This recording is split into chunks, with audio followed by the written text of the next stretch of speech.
descanso que é o Senhor. E continuando o nosso estudo acerca do obreiro aprovado, que fala na realidade do trabalhar de Deus nas nossas vidas, forjando o nosso caráter em Cristo Jesus, né? Semana passada a gente começou a falar acerca do que Deus, por que Deus quer que nós compreendamos a aprovação. A gente viu os 3 pontos, né? Expor as impurezas, testar reações instantâneas e testar a nossa disposição de obediência a longo prazo. Nós estamos dentro do testar as reações instantâneas, agindo no espírito oposto, que é o que a gente vai começar hoje, tá? Na página 46 da nossa apostila. Então, a gente vai entrar nessa questão do espírito oposto, que é algo que eu costumo bater bastante, que, por exemplo, a tua carne te diz para agir de determinada maneira. Então, você vai fazer justamente o contrário. Vai, que nem um amigo meu dizia, vai se rasgar e sair correndo de si, né? Rasgar a carne e sair de dentro daquela carnalidade e correr dela. Ele usava outro termo, era muito engraçado. Quando ele dizia, que vontade de me rasgar no meio e sair correndo de mim mesmo, né? A gente não vai sair correndo de si, mas vamos nos rasgar sim no eu, pra gente dar lugar ao Espírito, né? Então, olha só, Mateus 10,16. Eis que vos envio como ovelhas ao meio de lobos. Portanto, sede prudentes como as serpentes e simples como as pombas. Aqui, por que Deus está nos pedindo prudência? Cuidado, zelo, observação. Como as serpentes. Como que é o bote de uma serpente? Vocês já assistiram, já têm ideia? Ela fica esperando a hora Tem certeza? Certa, exatamente. E simples como as pombas. A gente não pode perder o quê? A simplicidade, a humildade, a liberdade, porque uma pomba também fala de liberdade, né? Os pássaros que voam, voar no Senhor, voar nos olhos do Senhor. Mas a prudência da serpente. Simples também, porque pomba sempre, da época, muda de lugar, né? Sempre tá mudando também, né? A pomba, elas migram, né? Dependendo da época do ano, ou da espécie, da circunstância, exatamente. Então vamos lá. Esta declaração acerca da prudência de Jesus expressa um dos mais elevados princípios de batalha espiritual. Ele ensina o grande segredo de não reagir, que é aquilo que a gente está vendo, as reações instantâneas, certo? Então, o segredo de não reagir, mas de agir no espírito oposto ao ataque oferecido contra nós. Nós só venceremos situações de ódio, inimizade com perdão, situações de avareza agindo com generosidade, situações de impureza demonstrando pureza e retidão, situações de maledicência com palavras abençoadoras e assim por diante. Então, dependendo da situação que a gente está encarando, a gente vai ter que reagir de outra maneira. Vamos orar, vamos apresentar diante de Deus, vamos acreditar que as coisas vão ser diferentes, né? Enfim, a gente tem que agir dessa maneira. Desta forma, amontoamos brasas sobre a cabeça da pessoa, que é o alvo da situação, ou nós mesmos, desarmando a inspiração maligna que a manipula. Caso contrário, tudo que conseguiremos ou conseguimos é infernizar ainda mais a situação. Engraçado essa palavra, não me inferniza, não me incomoda, vem da palavra inferno. Então, infernizar é algo infernal, é aquela coisa que fica batendo na tua cabeça. Isso é uma infernização. Não tem aqueles dias que você para pensar, e na verdade, em vez de pensar, aquilo vira um martírio, e no final das contas, todas as circunstâncias eram para ser uma, mas você foi tão bombardeado na mente, que tudo aquilo que você tinha como certo acaba sendo distorcido. Isso é uma forma de infernização. Às vezes não precisa se falar nada, só ficar pensando demais, maquinando demais, né? Então, quando eu entro nessa questão, o que eu consigo é trazer mais peso ainda, uma situação de mais, como é que se pode dizer? Mais dificuldade, mais pressão, mais opressão, mais porta aberta para Satanás. Em vez de fechar, acaba abrindo mais. Esta disciplina de alma, que conceituamos de domínio próprio, é o fruto produzido pelo Espírito Santo em nossas vidas, mediante um estilo de vida marcado pelo quebrantamento e renúncia. Então, agir no espírito oposto. Se eu estou tendo uma tendência de fazer as coisas que eu, por exemplo, assim, eu acho que é assim, mas eu sei que não, que Deus me diz, você tem que agir naquilo que Deus te diz, não no que você acha. Isso é agir no espírito oposto. Que a cara é contra o espírito, vem a vaidade, vem o orgulho, a justificação, o justificar-se. É contra o espírito. Muito forte, gente. Todos nós, isso é contra o espírito. Aí teve dia, eu tava pensando esses dias, eu tava falando pra Graça esse dia. Eu falei assim, eu andar na rua e vi um ceguinho parado no ônibus, um pão de ônibus. Eu vontade de parar e pôr a mão nele e dar autoridade e curar ele. Em nome de Jesus. Aí eu mandei, eu falei assim, eu não vou ter essa coragem. Eu falei assim, peraí. Não adianta nada eu pedir Deus, a autoridade para o Espírito para curar. Se não tem ousadia para ir lá e fazer aquilo. Tem que fazer. Deus manda para mim, eu vou ser cobrado, porque esse de Deus me deu, estamos aqui, esse aqui, estamos na sua mão, né? E me entregou na minha mão. E eu não tenho a coragem de ir lá, não adianta nada, vai ficar pior, porque é um peso a mais para você. Porque assim, mas e se não acontecer nada? Exerce toda a fé. Como alguém viu lá, pelo menos eu fez alguém. Mas é para você, para nossa construção. Né? Se não acontecer nada, você o quê? Você foi ousado e obedeceu. De repente não acontecer ali na hora. Você vai que na dúvida faz o quê? Eu faço também. Eu faço também, prefiro. Então, olha só. Para controlar isso, para a gente agir em espírito oposto, eu tenho que ter o quê? Uma vida marcada pelo quebrantamento e renúncia. O que é quebrantar-se? É chorar mesmo nos pés do Senhor. Não tem outra. Tem que chorar. Tem que se rasgar e tem que chorar, tem que clamar. E renúncia é o quê? É se esvaziar de si mesmo. O meu eu, a minha justiça própria não me serve de nada. Deus, ser o meu juiz, ser o meu Senhor. Né? Para ser prudente como as serpentes, que é o símbolo do próprio Satanás, é necessário ser uma ovelha e não um lobo, no meio de lobos. Eu não posso me tornar como um lobo. Eu preciso continuar sendo uma ovelha. Não podemos pisar no terreno do inimigo, aceitando as suas provocações e lutando contra a carne e sangue. É necessário domínio próprio. Satanás sempre entra pela brecha do descontrole. Efésios 4, 26 e 27. Irai-vos e não pequeis. Não se põe o sol sobre a vossa ira e nem deis lugar ao diabo. Amém? Nós sabemos que todos aqui temos situações diárias no trabalho, na família, entre irmãos, que são situações que mexem muitas vezes com o nosso ego e mexem com as nossas estruturas emocionais, correto? Então o que eu tenho que fazer? Eu não estou sentindo nada, que nem aquela piada do pintinho, não estou sentindo nada. Não, eu estou sentindo sim, eu estou decepcionada, eu estou triste, mas eu vou para onde? Para os pés do Senhor, derramar toda a minha frustração. E escolher, vocês lembram que eu tenho pregado muito isso nas últimas ministrações? Escolher o quê? Perdoar, amar. Não interessa o que estão falando, estão fazendo, não interessa. Não me perdoe. Senhor, eu decido perdoar, Pai. Move, Pai, o meu coração, que esse perdão mova o coração. Não importa quem seja, é uma escolha o perdão. O amor também é uma escolha, porque é um verbo, e é um verbo de ação. Então, a gente irai-vos e não pequeis. Então eu não posso irar, não, eu cansei de irar. Só que eu não posso irar contra a pessoa. Eu vou, Deus, em nome de Jesus, Senhor, né?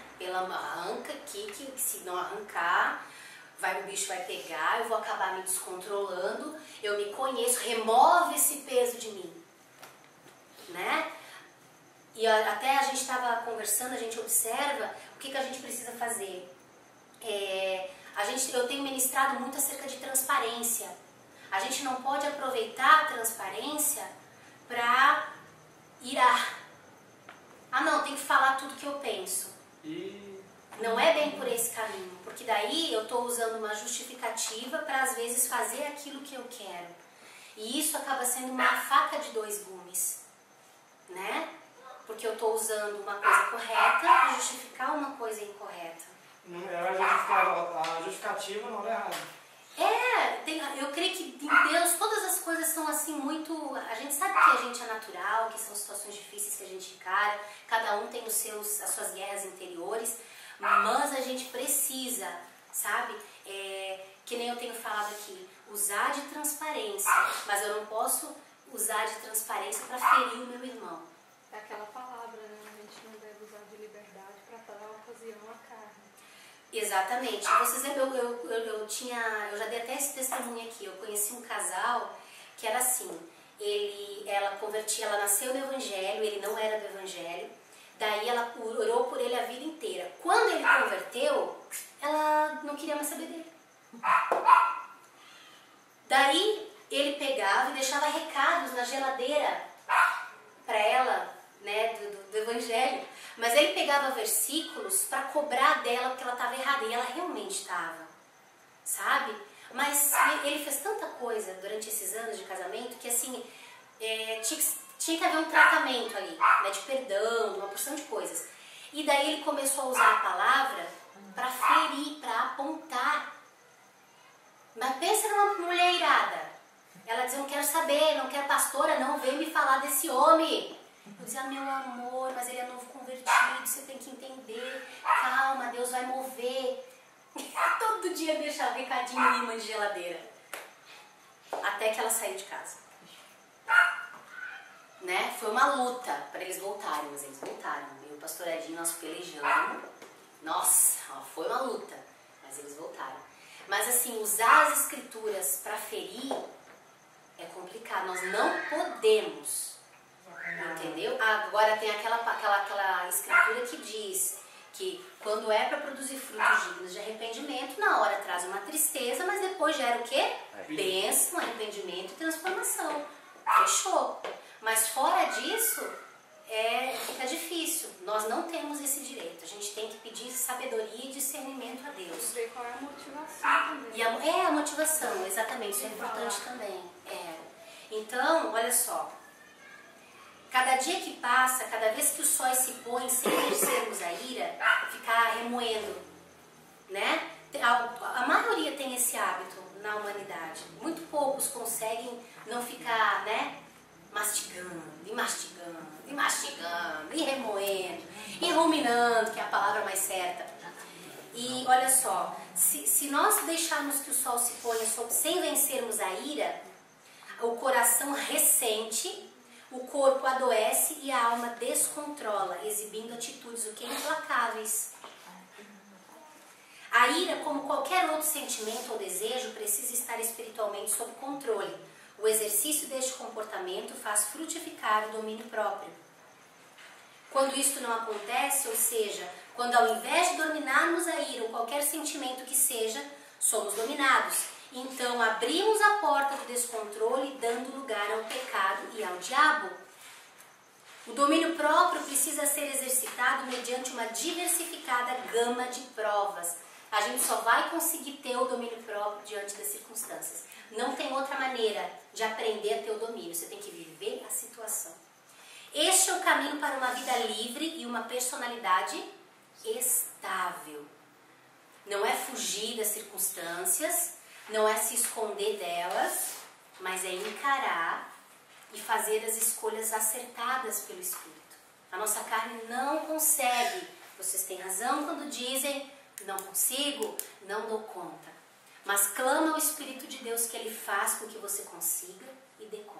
Mas na hora dessa que a gente coloca a carne sob controle, clama ao Espírito, o Espírito aparece na carne. Na hora que a gente consegue, você falou. Acho que é na hora dessa que a gente consegue dominar a carne, porque clama pelo Espírito, quando diz, não, você está fraco, você está forte, você está pedindo, tem força para pedir. É isso aí que significa. O Espírito aí prevalece. Exatamente. Aí sempre está lutando para nunca parar. Por isso que é uma questão de opção e obediência. O Espírito te traz o que fazer, você vai e faz o que o Espírito te trouxe. Isso é agir em espírito contrário. Você faz o que o Espírito te trouxe. Se você não fizer, você vai demorar 5 minutos. A carne vai gritar e você vai ceder a ela. Pode demorar uns 10, 15, mas se você não obedecer o que o Espírito te mandou fazer, você vai pecar. Não passa 24 horas. Não. Porque não se deixa o sol se pôr sobre a vossa ira. Né? Onde é que a gente leu ali? Embaixo. A lei. Aqui. Irai-vos e não pequeis, não se põe o sol sobre a vossa ira e nem dei lugar ao diabo, nem deis. Então, se não deixar Deus trabalhar, não operar pelo Espírito, vai dar lugar pro diabo e o bicho vai pegar. Com a presença do Pai, clama. Tem que ser, senão fica complicado. Então, olha só. A lei do domínio próprio assegura que se não dominamos a nós mesmos, também não dominaremos as adversidades, e se não dominamos as adversidades, não dominaremos as potestades. Isso quer dizer o quê? Dominar, mandar, determinar pelo nome de Jesus para que as coisas aconteçam. Então é uma sequência de coisas que tem que ser feitas. Através dessas provas, onde nossas reações instantâneas são provadas, lidamos com as brechas de descontrole, construindo uma armadura espiritual que nos torna incólumes nos confrontos e combates. O que é incólume? É intocável, protegido. Vai vir os ataques, vão vir as acusações, as afrontas, e em vez de você irar, de você querer se levantar contra e falar um monte, você vai dizer, oh Deus, tu está no controle, na hora certa as coisas vão acontecer, as oportunidades vão acontecer. E daí a gente vai poder lidar com a situação X, situação Y, com o esposo, com a esposa, com o amigo, com os filhos, né? Então, a gente tem que cuidar com essa questão, tirar a armadura do não me toque, que tocou, tchum, aparece, tocou na ferida, manifesta a ira. Não, tocou, você vai... Ai, nossa, já. Não sai de A perto reação já é instantânea. É aí que Deus está curando a gente. Por isso todos esses levantes, Deus está balançando as nossas estruturas emocionais. Engraçado que até hoje eu lembro. Uma coisa assim, menino, né? Ninguém nunca viu acontecer isso com a minha tia. Minha tia tava lá cortando a unha, né? Tava com aquele unhex, né? Cortando a unhex. Foi um negócio que saiu. Tava daqui de mim até na senhora, mas também, incrivelmente. O negocinho quebrou da unha e pá, espirrou perto do olho, assim, eu tirei no olho. E a outra tia me levantou lá e nas costas da outra, eu falei assim, meu Deus, eu nunca vi isso, assim. Eu, tipo assim, foi uma reação. Quase 50 anos de idade, eu nunca vi, nunca conheci minha tia, nunca vi isso. Aí meu Deus falou assim, ai, que é isso? Tem uma reação de completo descontrole. E assim, um negócio que a outra nem teve culpa, né? Jesus Cristo. Então, olha só. Então, nós nos tornamos, quando damos vazão ao Espírito, incólumes nos confrontos e combates. Nossa armadura é tão vulnerável quanto o nosso domínio próprio. Então, a gente pode perceber no domínio próprio. É uma maneira de vocês estarem observando o quê? Como que está a vida espiritual, como que você está agindo e reagindo. Aqui entra a proatividade, que é a capacidade de construir uma ação de acordo com os valores que acreditamos, independentemente da provocação recebida. Na verdade, moralmente falando, ninguém pode nos ferir sem o nosso próprio consentimento. Se eu não permitir que aquilo me toque, vai me tocar. E é isso que Deus quer gerar na gente. Entendeu? Eu só vou ser ferida se eu deixar me ferir. É igual aquele negócio de eles falam sobre soberba, né?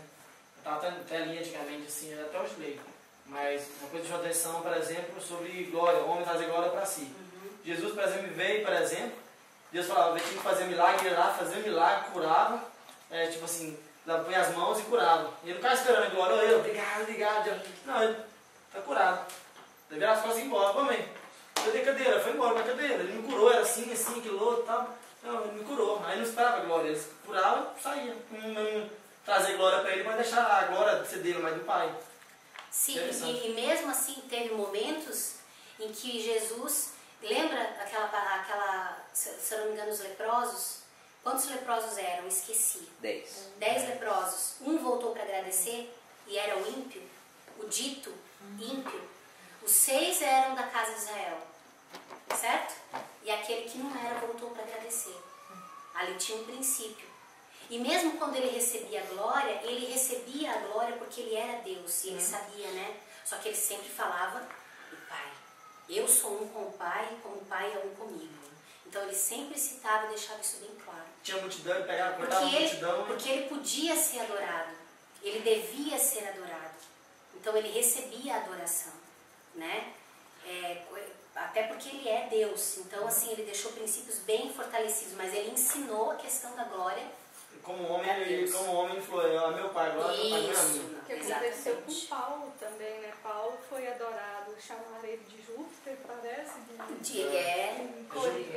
Foi quando ele estava, acho que em Corinto, que ele curou algumas pessoas e começaram a achar que eles eram deuses. Ele e mais o outro que estava com ele, não sei se era Barnabé. Então, acho que era Barnabé. Daí ele chegou e repreendeu, não, vos levantem, vocês têm que adorar somente a Deus e tal. Então a gente vê que, assim, ali Paulo agiu como em espírito oposto. Pode ter certeza que a carne dele estava afinzona daquela glória. Mas a glória era de Deus. Eu sou homem como você, sujeito às mesmas paixões. Né? Como Elias e tal. Ele fala muito sobre as cadeias, que ele ia preso direto. Ele lá vai pelas cadeias que ainda me posiciona ainda abaixo dele, não me deixa me gloriar. Isso, exatamente. Isso aqui faz parte também, quando fala assim, ninguém pode nos ferir sem o nosso próprio consentimento. Tipo assim, a gente às vezes não gosta de comportamento de determinada pessoa, mas se você decidir, falar assim, não, eu vou... Não, tudo bem, como ela é. Se tu dissesse, não, é o jeito dela, né? Quem sabe se Deus tiver que mudar, um dia muda, glória a Deus. Pronto. Aí você falou que mas tem caso também que a gente pode se conformar, né? Tipo assim, esse mesmo, ela sabe que você aproveitar um pouquinho, né? Assim, mas aí é que tá, aí entra o discernimento. E é manipulação, no caso. Pois é. Tipo assim, você não pode se... Vamos lá, vamos usar um termo, vamos usar uma coisa assim. Vamos lá. Por exemplo, mentira. Você vê alguém mentindo. E você sabe que é aquilo errado. Mas ela é assim mesmo. Daí quando ela tá mentindo, você fica ali, né? E você sabe que ela tá mentindo. E lá dentro você tá sentindo... Não. Daí qual que é a tua postura? Tu não vai talvez expor a pessoa na frente de todo mundo. Mas você vai chegar e vai chegar a sentar com ela e dizer assim, olha, se tu quiser continuar agindo dessa maneira, tudo bem e tal, né? Eu não quero... Mas assim, não faça perto de mim, porque se de repente você fizer perto de mim, ou eu vou me retirar, eu não vou te apoiar, ou eu vou ter que te expor, eu não quero. Eu tava no ônibus uns tempo atrás e eu conheci um cara, assim, eu conheço a gente dentro do ônibus. E aí eu criei amizade com ele. Aí passou um dia depois, ele chegou, e aí meu netinho, passa. E as pessoas por volta, assim, vou dele, né? Aí eu falei assim, esse negócio não vai ficar bom. Aí eu cheguei no cantinho com ele. De netinho, entendi. Mano, não fala isso mais não, saca? Eu não quero ser conivente com ele. E aí ele me cumprimenta de boa e eu não sou netinho dele mais não. Mas ficou legal, você agiu com honra, mas explicou pra ele. Então tem situações que se você sabe que você pode chegar na pessoa e chegar e dizer, olha, eu não vou poder, tudo bem. Agora vai ter outras que você não vai ter a chance de talvez falar, mas você vai ter que se retirar. Mas se você escolher, não, é o jeito dela, ela decidiu ser assim, vou fazer o quê? Eu vou orar para que o Espírito de Deus transforme, né? Mas você ser conivente, não. Agora, de repente, você ficar se removendo e, não vale a pena. Quem está sendo, daí entra a maledicência, entra a murmuração, entra a fofoca, fora que entra o julgamento. Né? Então a gente tem que como assim, não, tudo bem, Deus está fazendo, vamos deixar Deus mover. É que nem a questão, assim, eu tenho, por exemplo, na minha família, ninguém, né, conhece a palavra e são todos ímpios. A minha irmã, por exemplo, namora, ela está num namoro de 7 anos já. Então, assim, eu tento me policiar para não, para não ficar, o namorado dela e isso dela, entendeu? Porque senão eu estaria sendo conivente com determinada situação que é errado, né? Mas ele é namorado dela. Mas isso não é certo, né? Mas ele é namorado dela, daí já é um exagero, daí já é um excesso. Você, digamos assim, que nem aconteceu, é amaziado. É o marido, não é o marido, ainda é o namorado. Tá amaziado, daí sim, mas namorado ele é, de acordo com o mundo, entendeu? Mas ele é namorado. Eu procuro não tocar muito. Tu não deve entrar porque não há entendimento. Você Não, eu não só se te falo perguntar nada, mas eu alguma não- coisa, né? Daí você de repente vai falar. Mas assim, nesse sentido de, o namorado dela, não, Camila, daí é um excesso. Entendeu? Daí não tem. Tu não vai estar sendo conivente com nada, porque ele é há 7 anos e acabou. E tu não tem nada a ver com isso, tu é só irmã. Pois é, eu não falo nada, né? Assim, em relação a ela e a ele, eu não falo nada. Não, pra mas aí é eles, correto, entendeu? daí tá Mas, certo. tipo, eu não acho certo. Eu acho que um dia, E eu você falou, se um procuro dia, se ela chegar a perguntar pra ela, eu pede Deus dar as palavras certas. Daí Pô, você pessoal, fala. poxa, minha irmã, sim, sim. Mas tá correto, deixa eles, eles não conhecem, é assim que eles vivem, é mais prudente. É igual Mas fala quanto pra ao mim. termo namorado, você não tá pecando, não tá sendo conivente, porque ele é namorado dela. Dos moldes do mundo, mas é namorado dela, então você não tá pecando não, tá? Mas aí entra também a diversidade, vamos supor. Você falou, a gente só é testado no domínio próprio na diversidade. vamos supor. Exatamente. Eu tô vendo isso acontecer na minha frente, eu não concordo, aí eu tenho que ficar, né, quieta, não posso falar. Se eu falar vai dar polêmica, a pessoa não vai gostar. Vai ter situações que não adianta, vai levantar polêmica. vai levantar. Mas uma coisa que eu tenho aprendido, tenho falado pra todo mundo é assim, se não te perguntarem, não se mete. Isso. A não ser que o Espírito de Deus te impulsione em algo. Mas daí a gente sabe quando é o Espírito de Deus e quando é a gente. Né? Então, assim, só um minutinho. A direção, ela tem que ser assim. Se a pessoa te perguntar, ela vai pedir que nem, canso de falar comigo, né? A minha irmã me perguntou, a minha irmã fez uma tatuagem gigante, cara, no ombro. Gigante. Ela termina aqui assim e pega aqui assim atrás tudo. É flor de cerejeira, linda a flor de cerejeira. Bonita a tatuagem. Eu gosto de tatuagem, gente. Não vou ser hipócrita, não. Mas eu não acho certo, entendeu? Por causa da questão do derramamento de sangue e tal, aquela coisa toda que a gente sabe. Daí ela me perguntou assim, e aí, mana, ficou bonita? Daí eu respondi assim, ficou grande, né?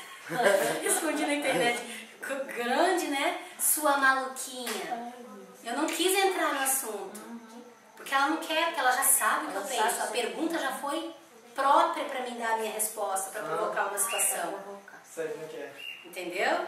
Então Obrigado, eu disse que, uma mas ficou saidinha de grande, hein, cara? Meu, você é maluca. Como é que foi? Doeu muito? Meu, Cris, doeu demais. Eu falei, credo, Beta, que disposição, gastar uma grana, porque ela deve ter gastado no mínimo uns R$200. Negócio enorme. Bonita, não vou dizer que não é bonita. Mas, meu Deus, né? Então, assim, tem que usar de sabedoria para lidar com a situação. Porque eu sabia o que ela queria ouvir ali. Ela queria um pezinho pro bicho pegar. Meu Deus, tomara que ela não veja essa filmagem. Mas, enfim, né? Mas é a realidade. Então, a gente tem que ter esses jogos de cintura. Mas se um dia ela estava me contando uma outra coisa acerca de um trabalho que ela ia, onde ela fez isso, onde ela fez, ela andou sobre brasas, ela quebrou madeira com soco, né?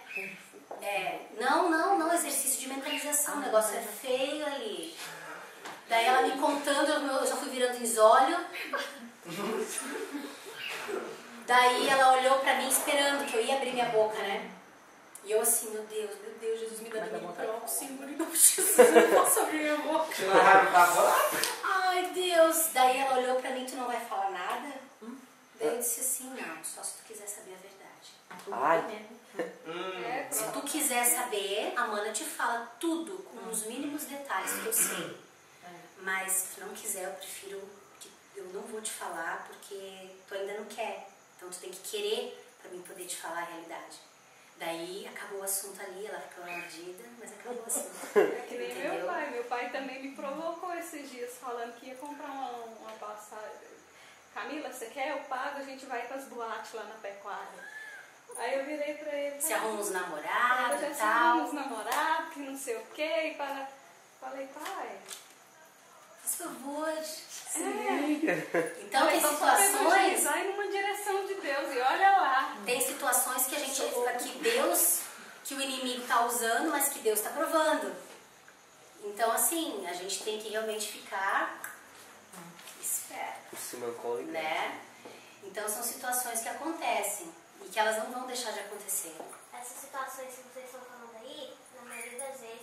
você tem que tomar cuidado, como você fala também. Agora tem situações que quem precisa mudar é você, não a Sim. pessoa. Como, por exemplo? Por exemplo, a minha irmã fica me irritando e eu levo a irritação dela.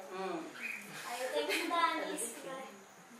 Tem que mudar porque por causa da diferença de idade, daí você tem que pedir graça para Deus, para que você seja exemplo e ensine ela a não irritar.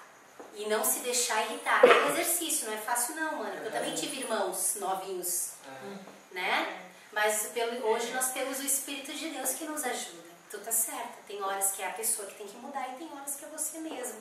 Você né? pode defender as pessoas, mas quando a fé você consegue enxergar é você mesmo. Isso. Você acaba irritando ela sem querer, você puxa. Não, mas sempre tem algo pra gente aprender. Até hoje eu tava comentando. Em qualquer situação a gente tem algo pra aprender. Né? Não adianta. Procura algo pra aprender. Se você não encontrou, procura algo. Se Deus, não tô vendo, me mostra, tem alguma coisa. Porque pra gente se apegar àquilo que Deus quer fazer, não àquilo que o diabo quis fazer. Ou às vezes conseguiu. Assim a gente sai mais vencedor. Não é fácil não, mas poxa vida, é uma libertação, sabe? Então vamos lá, a gente viu o quê? O agindo no espírito oposto na questão das reações. Então alguém disse assim pra você, mentira sua. Você diz, não é mentira não, é verdade, eu não minto mais, eu já saí disso. Ah, você tá sendo hipócrita. Não, tô não, tá tudo certo. Agora você pode reagir com ofensa, daí deu problema. Né? Ou alguém pegou e disse assim pra você, eu te odeio.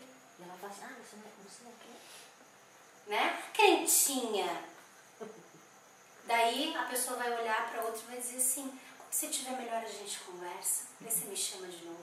Tem até uma questão. Eu vivi uma situação dessa, eu olhava, sua crentinha, mundana, pastora, você... Eu chorei e disse assim, eu te amo, tá? Quando você estiver melhor a gente conversa. Deus abençoe. Fechei a porta. Me perdoa, não tô fechando a tua cara. Eu só vou entrar porque eu não tô me sentindo bem. Porque eu tava chorando já. Eu não tô me sentindo bem. Então depois a gente conversa, quando você estiver mais calmo. Fechei a porta, fui chorar dentro da minha casa nos pés do Senhor. Né? Então nessas situações, o espírito oposto é muito amigo da gente. A gente se rasga inteiro, mas Deus depois recompensa. Eu te contei o resultado depois. Entendeu? Então assim, vale a pena. Então vamos lá agora. A terceira situação. Testar a nossa disposição de obediência a longo prazo. Eita, essa aí, Deuteronômio 8:2.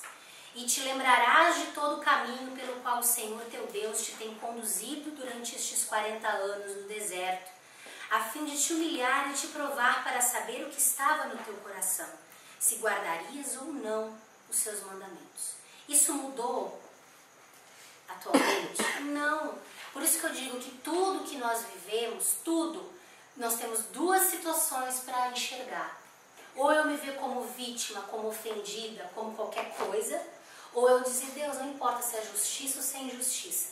Eu vou escolher aprender algo de bom para que nas próximas circunstâncias eu reaja cada vez melhor para mim, para que eu cresça, para que eu vença. Volto a repetir, é fácil? Não. Mas é isso que o Espírito do Senhor nos ensina. E o fruto disso é maravilhoso. A gente vai ficando com a armadura incólume, intocável. Vai poder ser tocada, esbarrada e aquilo não vai mais entrar, não vai mais penetrar naquelas áreas que a gente é doloroso, né? Ah, mas me cobra isso, me cobra aquilo outro, ah, me cobrou, mas assim, que nem eu, né? Poxa, tem que orar e tal. Mãe, pastora, a senhora tá me pressionando, né? Glória a Deus, que tá me pressionando, eu não tô gostando. Glória a Deus, faz parte. Mas a cobrança, ela serve para quê? Pra responsabilidade. Jesus não cobrou de Pedro, de Tiago, de João, de Lucas. Tem até uma situação que ele foi orar no Getsemane, daí ele volta e ele encontra os caras dormindo. Poxa, pedi pra vocês vigiar comigo uma horinha. Vocês não conseguem nem uma hora vigiar comigo? É bênção, né? Então, quer dizer o quê? Que tem que haver cobrança, sim. Senão não há crescimento. Eu acho que se você tá andando no caminho certo, não vai ter cobrança, mas igual você tá... Não, mas a gente nunca caminha o tempo todo no caminho certo.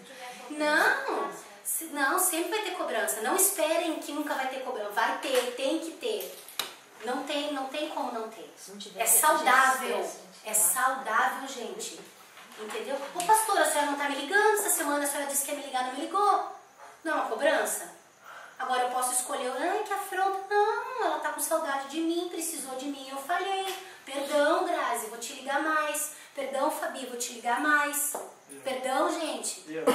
Perdão, Raul, vou te ligar mais. Né? Ué, qual o problema? É uma cobrança. Poxa, pastora, a senhora sempre me ligava, agora não me liga mais. Por quê? Ai, que menina. Não, gente, que bom que ela tá falando pra mim. Eu creio que isso é amor. Ela tá com saudade de mim. Que bênção, vou ligar assim. Vou parar, não vou errar mais nisso. Né? Ou então, olha, não faz tal coisa porque... Né? Meu Deus, como que tu foi fazer? Não, sangue de Jesus tem poder. Que coisa, não? Cobrança. E aí, como é que tu vai te posicionar? Não, tu é uma mulher cristã, tu é um homem cristão, você não pode fazer isso. Como que você fez? É uma cobrança de responsabilidade, de testemunho. Mas porque eu quero jogar alguma coisa na cara de alguém? É o que o diabo quer que a gente pense. O que você ia ganhar com isso? Mas eu não ganho nada com isso. Eu ganho se vocês receberem o redarguir de Deus, como diz nas Escrituras, né?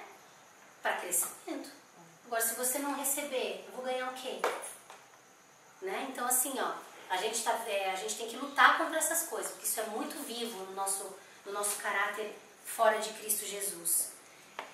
Então, vamos lá. A aprovação, ela incorpora um outro propósito, onde o fator a ser ressaltado é o tempo.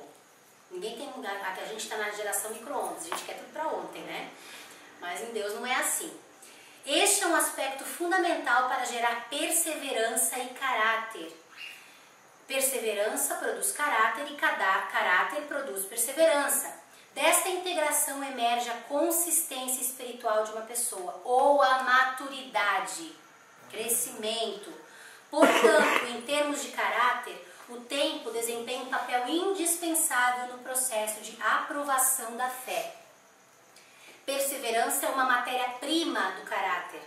Aqui está o conceito de paciência, que é a base do caráter e o baluarte da perfeição. O que é um baluarte? É uma bandeira.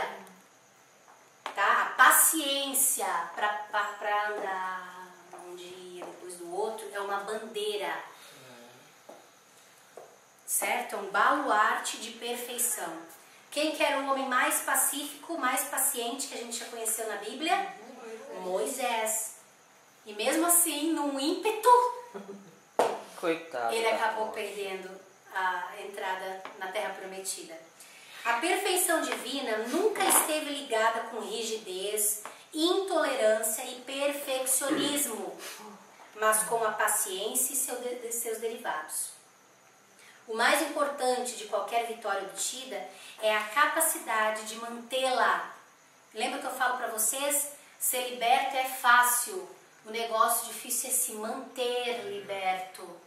Porque a caminhada e as circunstâncias que a gente encara vão definir se eu vou permanecer incólume ou se eu vou me deixar levar e vou acabar sendo de novo foco dos inimigos. Ou seja, de passar a viver de acordo com essa nova realidade, mantendo o território conquistado. Então hoje eu sou liberta, eu tenho que viver de acordo com essa liberdade. Então eu não posso mais agir como eu agia, eu tenho que ver tal, orar, não podemos perder o ritmo da oração, né? Presença com Deus, amizade com o Pai. Então a gente tem que aprender essas questões da disposição da obediência a longo prazo, que é o quê? Dizer, Deus, eu estou cansado. Quantas vezes a gente está cansado? E diz, Deus, não aguento mais, Senhor, o sangue de Jesus tem poder, as minhas forças estão se esvaindo. Ah, então eu não posso sentir isso. Claro que pode, você é humano. Mas sinta isso nos pés do Senhor. É que é uma vacada de tão interessante. Às vezes a gente cansa tanto, canta até a mente, cansa tanto, você fala assim, vou sentar no sofá hoje, ficar uns 3 dias sem ele abrir, não quero mais nada, ninguém me enche paciência, eu vou dormir. E não adianta, porque eu acho o seguinte, Se a carne está em arrega, na hora dessa vez você precisa renovar o espírito, porque a carne está lá embaixo, o espírito já pega mais rápido. Exatamente. O fogo já pega mais rápido. Exatamente. Ótimo. Tem até uma canção que diz o quê? Este é o dia que o Senhor já fez. No meu Deus eu me alegrarei. Este é o dia que o Senhor já fez. No meu Deus eu me alegrarei. Daí ela começa a dar dando conselhozinhos. É uma canção alegrezinha, bonitinha, mas para lembrar o quê? Das misericórdias do Senhor, que se renovam a cada manhã. É interessante, eu acho, não sei se é...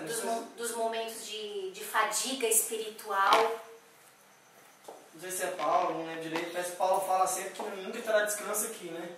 É. Tipo, sempre foi entregue à morte, nunca terá descanso na eternidade. Não adianta você querer que vai cruzar os braços. Como ligar a televisão para um filmando um home theater lá, achando que vai ficar 3 dias. Ou então chegar e dizer assim, Deus, eu preciso de um momento. Isso. E vá até um momento em Deus. Vai na casa velha, entra dentro do quarto, encher o combustível espiritual. O tanque emocional do Senhor. Parar né? no posto. Então vamos lá, rapidinho para a gente terminar. Lidando com a prevenção. Quando falamos de provas, a nossa tendência natural é temer as circunstâncias que irão lidar com a dor e o trauma das nossas derrotas, fazendo subir toda a escória da alma. Automaticamente, uma forte muralha de prevenção se manifesta quando percebemos a vulnerabilidade das nossas feridas. Então, a prova vai expor as impurezas, que vai testar as reações instantâneas e a nossa disposição de obediência a longo prazo. Acontece tudo junto. Claro, ó, primeiro vai testar as impurezas, depois as reações instantâneas. É sempre a mesma coisa. Você fala de novo, não aguento mais, não aguento, de novo, sempre acaba, tá piorando, fica pior. Passa na prova que vai mudar. Vai estudar mais, né? Vai estudar mais, vai passar de... Sabe? Então assim, ó, daí o que acontece? Você cria uma muralha de prevenção. Então, e isso acaba sendo o quê? Vamos lá. A muralha de prevenção então se manifesta quando percebemos a vulnerabilidade das nossas feridas. A tendência é sermos facilmente subjugados ao medo e à fuga, embarreirando a alma. A maior causa de reprovação é o próprio medo de sermos provados, bem como a indisponibilidade de lidarmos com as áreas íntimas de derrota. Quanto mais nos fechamos, mais somos sufocados por estas barreiras. Quanto mais tememos e evitamos as provas, tanto mais a raiz de derrota se fortalece e aprofunda, aprisionando a alma. É aquele sentimento que dói aqui, ó. Vocês já sentiram no corpo físico a dor da angústia? Dá uma bola aqui, dói o peito, dá uma falta de ar. É isso aqui. Me rabata não quero viver mais não. Vocês estão entendendo que você quer fugir do que está acontecendo. Mas se você fugir, quanto mais você fugir, mais forte esse sentimento vai se tornar. Então o negócio é dizer, Deus, eis-me aqui. E é tão interessante. Me trata. É tão interessante o que você falou. Prova tanto, te leva seus pensamentos tanto além. Se tiver a hora, você fica irado com Deus, você pode querer saber mais. Já briga com Deus. Isso. Agora, se você perseverar diante de Deus, fala, não, calma, relaxa, né? Você humilha e faz o contrário, você faz a reação ao contrário. Isso. Você acaba bem, vai, Deus, mas por quê? Todo mundo está sendo abençoado. Deus, não, Deus ali, eu não, pai, não, mãe. Mas é que você provavelmente está reprovando as provas. É isso que é assumir, humilhar. Dizer, não, Deus, estou fazendo algo errado, mostra pra mim. Ou se não quiser mostrar, também não mostra, mas faz. Muda. Não tem problema. Mas é se dispor. Antes eu já falava isso. assim, ó. Ai, Deus está fazendo isso na minha vida, eu não quero, eu não aceito. Aí eu ficava revoltada. Só que agora eu aprendi que eu tenho que chorar e clamar. Diz pra ele, Deus, eu não estou entendendo, eu não estou gostando, não. Mas, Pai, se é pro meu bem, ai, Senhor. Pode ir com mais força. E um dia eu falei assim, ó, pra Deus, eu fiz uma oração dentro de mim. E eu falei pra ele, pra minha mãe, se fosse pra acontecer qualquer coisa, assim, de libertação, eu falei assim, Deus, faça o que tiver que fazer, mas me protege. E ele tá Porque tipo assim, né, as situações iam acontecer, mas que ele me protegesse. Tem. E é o que ele tem feito a cada dia, guardando, protegendo, gerando expectativas novas, né? E isso é bom. Não, mas faz parte da caminhada. Então vamos lá, lidando com o medo das provas. Pessoas aprovadas sempre encaram as provações com abertura, gratidão, sabedoria e ousadia. As pessoas que são provadas e aprovadas. Em cada prova podemos exercitar estes elementos, que é gratidão, sabedoria e ousadia, mencionados em detrimento do medo. Esta predisposição pode afetar totalmente o ambiente espiritual, onde, ao invés de sermos intimidados, passamos a intimidar. Então, à medida que eu vou vencendo e sendo grato, sábio e ousado, eu vou tendo mais ousadia, mais garra, mais poder para intimidar Satanás e essas coisas que se levantam contra nós. Então, em vez de eu me sentir intimidado, eu vou olhar e vou dizer, Fulaninho? pessoa, o ser, em nome de Jesus, vaza da minha vida. Eu já tive situações que eu vivi louvando o Senhor em cima da plataforma, mas guerras aqui na minha mente que nunca tinham acontecido. Eu desci da plataforma, né, tava adorando, daí o pessoal até achou estranho, que a minha amiga estava do lado, ela disse que eu falei, depois, agora eu estou ocupada. Cala a boca. O que aconteceu? Não posso falar agora, estava irada. Saí de cima da plataforma e fui pra rua, botar fogo no capeta. Eu disse, eu não admito que você lance seta na minha mente enquanto eu adoro o meu Deus. Seu diabo dos infernos está repreendido em nome de Jesus. Fiquei lá uma meia hora orando, botando fogo nele. O que você está pensando? Que você é quem? Você que você doido, vou passar assim. Mas você orou sim? Não, orei em voz alta, tava brava. Eu digo, tô adorando meu Deus. Tô adorando meu Deus. Tô louvando. E eu louvo com toda a minha alma, com todo o meu espírito, com todo o meu corpo. O capeta vem me mimar, o quê? Não, vou botar fogo nele, não tem essas histórias não. Botei fogo nele, peguei, depois chamei a minha amiga que eu confiava, contei pra ela o que aconteceu, já confessei. Digo, esse pensamento não foi meu, foi do bichano, em nome de Jesus, entendeu? Ora por mim, bota a mão na minha cabeça aí e repreende esse nome de Jesus, porque eu não quero mais isso na minha vida. Aconteceu de novo? Nunca mais, até hoje, fazem mais de 10 anos.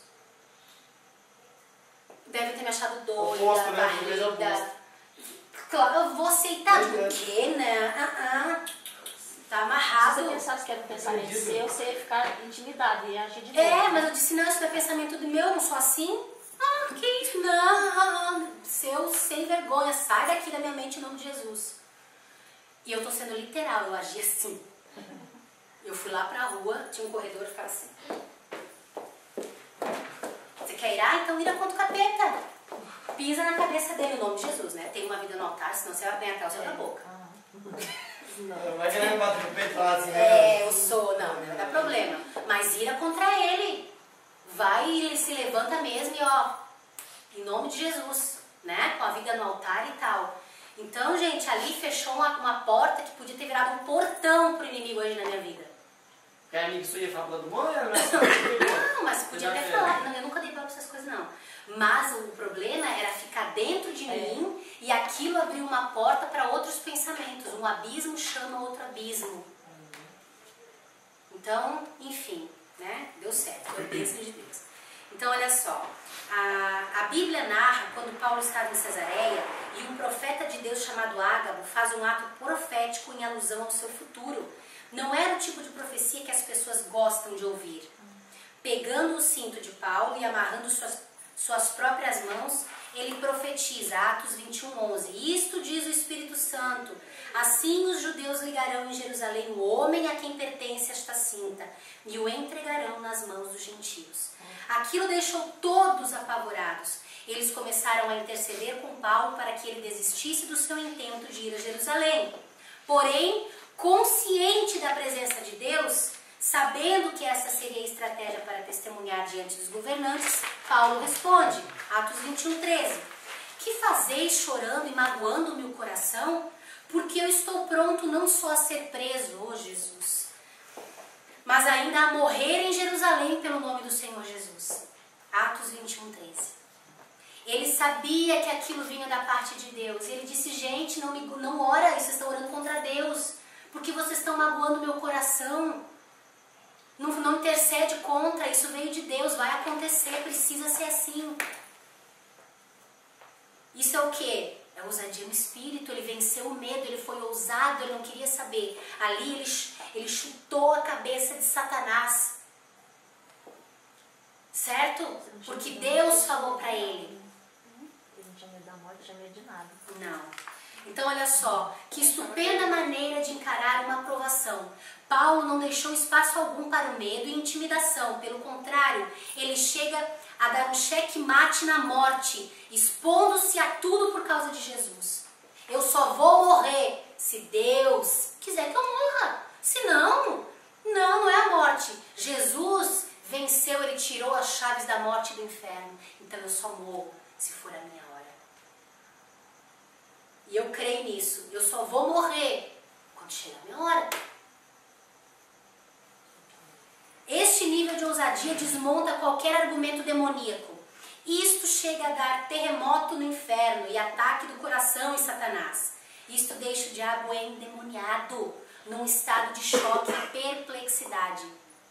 Como parar uma pessoa que simplesmente não acredita mais nas intimidações demoníacas e que encontra-se plenamente consciente da sobre-excelente grandeza do poder de Deus sobre a vida? Não tem como parar. Quando você entende que a sua vida está nas mãos de Deus e que Satanás não tem poder nenhum de morte sobre você, porque você está coberto, você está guardado, a tua vida pertence a Ele, mas vai acontecer o que quiser, porque você não crê.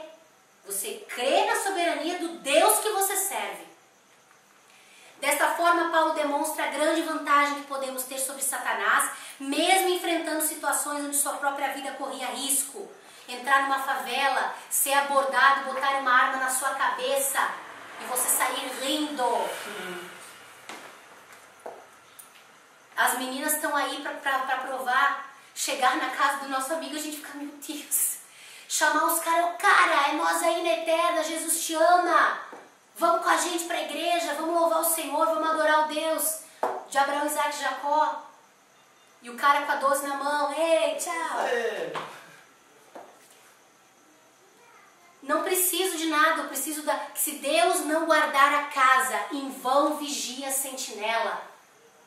Se Deus não for o nosso curador, o nosso guardador, pode ter câmera, CPLE, tudo. Não vai adiantar. Faceando em terríveis provas e grandes conflitos, mediante todas as possibilidades de fugir de Deus, Davi acabou descobrindo que na verdade não eram possibilidades de fuga, mas impossibilidades de fuga. Entendeu? Então, o que acontece? Davi teve o quê? Várias situações onde ele foi perseguido, vocês lembram? Ele foi encurralado porque Saul perseguia ele. Ele sabia que ele era rei, que no tempo certo ele ia governar. Mas ele passou por N situações, mas ele não teve o quê? Medo. Ele sabia que Deus era com ele. A preocupação central de Davi não era a prova que o confrontava, ou a capacidade do inimigo atingi-lo, mas o seu coração diante de Deus. Ele mesmo se exorta a não fugir e a enfrentar a situação. Nós vamos parar por aqui. Salmo 139, do 7 ao 11. Para onde me irei do teu espírito, ou para onde fugirei da tua presença? Se eu subir aos céus, tu aí estás. Se fizer no Seol a minha cama, eis que tu ali estás também. Se tomar as asas da alva, se habitar nas extremidades do mar, ainda ali a tua mão me guiará e a tua destra me sustentará. E se eu disser, ocultem-me as trevas, torne-se em noite a luz que me circunda. Nem ainda as trevas são escuras para ti, mas a noite resplandece como o dia. Não tem treva que te envolva, não tem treva que me envolva. Se a luz estiver em mim e eu estiver na luz, isso não significa que nós não tenhamos momentos de trevas. Mas se eu bradar a luz do Senhor, a maior escuridão torna-se ao meio-dia. A luz que resplandece ao meio-dia. E isso é intenso, é poderoso. Ele tem poder sobre a minha vida. Não cai um fio de cabelo da minha cabeça se Ele não permitir. Gente, em nome de Jesus, vamos lutar. Isso é ter consciência de eternidade. Consciência de que Ele está no comando da tua vida e da minha vida. E que Ele liga a ferida, Ele fecha e Ele está contigo em todo lugar. Amém? Então, é importante a gente entender que essas situações aqui, a gente diz, esse capeta é tudo o diabo. Não, é Deus que permite, porque Ele quer tirar de você o melhor azeite. Né? Ele quer tirar de você o melhor azeite, o mais puro. E a gente está chegando em tempos que nós temos falado da presença do anticristo, da presença de espíritos enganadores, e nós precisamos ser provados para tirar o melhor azeite, para que a gente discirna e seja o quê? Herdeiro da coroa da vida. Amém? Graça e paz, gente. Que Deus te abençoe. Até semana que vem. Sabe? Um abraço, um beijo no coração, em nome de Jesus.